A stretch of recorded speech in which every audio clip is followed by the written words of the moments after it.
तो नमस्ते प्रणाम स्वागत बरुआ सबके राइटर केपी राज के चैनल पर। और सब बताइए आप सब कैसन बानी। उम्मीद करते रहुआ सब भी बढ़िया होखब, अच्छा होखब। तो रहुआ सबन खातिर लेके आ गए बनी बिल्कुल ज़बरदस्त, बिल्कुल ब्लास्ट, बिल्कुल हिट, बिल्कुल खतरनाक मीटर भोजपुरी ट्रैक पर भोजपुरी ऑर्केस्ट्रा सब। उम्मीद करती रहुआ सबके बेहद पसंद आई। अगर एक के नया म्यूजिक बनवा के बढ़िया से दिल से गायकी कहते हैं तो 100% बाकी गाना और मार्केट में ब्लास्ट करी। एक और बात रुआ सबसे कहल चाहब कि अगर वह गायकी में इंटरेस्ट बा आ गायकी में कदम रखले बानी, गायकी कल चाहत तनी और रुआ सबके बढ़िया बढ़िया मेटर नहीं मिलत, बढ़िया गाना नहीं मिलत, बढ़िया तुकबंदी नहीं मिलत, बढ़िया से गायकी नहीं कर पाओत, बढ़िया से नहीं म्यूजिक मिल पाओत, तो अगर हमारा चैनल पर वह आ गए तो रुआ सबके निराश भइले के जरूरत नहीं है। काहे से कि रुआ सबन खातिर हम हर एक प्रकार के सॉन्ग लिखिले, हिंदी होके चाहे भोजपुरी होके, चाहे रुआ कोनो भी ट्रैक पर भोजपुरी गाना लिखवा सकिले। ऑर्केस्ट्रा सॉन्ग, लव सॉन्ग, बेवफाई, पूर्वी, निर्गुण, भजन, लोकगीत, लयदारी, रंगदारी, जातिवाद सॉन्ग, चाहे रुआ बोल बम के गाना, चाहे वो अपने मनपसंद के कोनो भी गाना लिखवा सकिले, वो बिल्कुल उचित चार्ज पर।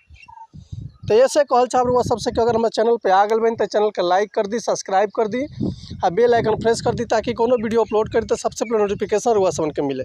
चलिए देर ना करते हुए आज के मैटर देखा जाए कैसा बा। इससे पहले अगर वीडियो अच्छा लगा तो प्यारा सा कमेंट कर दी। चलिए देखिए आज के कौन लाए है, कौन धोना रुआ सबन के हम गा के बताओ तनी। उम्मीद करती रुआ सबके बेहद पसंद आई।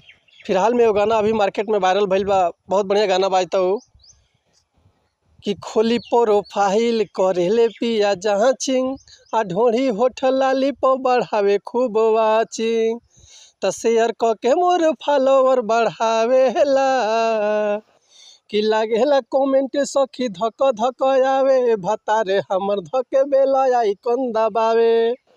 ते ही ट्रैक पर वह सबन खातिर लेके आ गए बनी बिल्कुल ज़बरदस्त मेटर। तो चलिए देखिए गाना कैसे बा कि खोली पिया लाह कर देखेले रोजे आह के, चाटस होठ लाली हमर मूड बना के। ए सखी सुनो ना कि खोली पिया लाह कर देखेले रोजे आह के, चाटस होठ लाली हमर मूड बना के, मजा मारस पाजा में पिया भर के, रही जाला सखी हो मनहवा बिगड़ के, भातार पनिया देला ढोढ़ी रगड़ के, आ रही जाला सखी हो मनहवा बिगड़ के, भातार पनिया देला ढोढ़ी रगड़ के। तो उम्मीद करते मेटर वह सबके बेहद पसंद आए। अगर ये गाना के रुआ फुल लिखवाल चाहतनी तो डिस्क्रिप्शन में हमारा कॉन्टैक्ट नंबर बा, व्हाट्सअप नंबर बा, कॉल कर सकिले, व्हाट्सअप कर सकिले। रुआ के बिल्कुल उचित चार्ज पर फुल गाना मिल जाए। एक और बात रुआ सबसे कहल चाहब कि अगर हमारे गाँव में कोनो मिस्टेक होता तो भैया क्षमा चाहतनी। ऐसे कि हम गायक ना ही रुआ सब उनके खाली बता सकिले, समझा सकिले। ये रुआ ऊपर डिपेंड करता हुआ जितना बढ़िया से गायकी करब उतना बढ़िया से गाना और मार्केट में ब्लास्ट करी। तो चलिए मिलते हैं नेक्स्ट वीडियो में कुछ नया गाना, कुछ नया धुन, कुछ नया कंपोजिशन लेके। तब तक के लिए रुआ सबसे अनुमति चाहतनी। अगर रुआ कोनो भी तरह के म्यूजिक बनवाल चाहते हैं तो बेहिचक कॉल या व्हाट्सअप कर सकिले। तो चलिए मिलते हैं नेक्स्ट वीडियो में, तब तक के लिए रुआ सबसे अनुमति चाहतनी। नमस्कार, प्रणाम, जय हिंद, जय भारत, जय भोजपुरी समाज, हर हर महादेव, जय शिव शंभू, जय माता दी।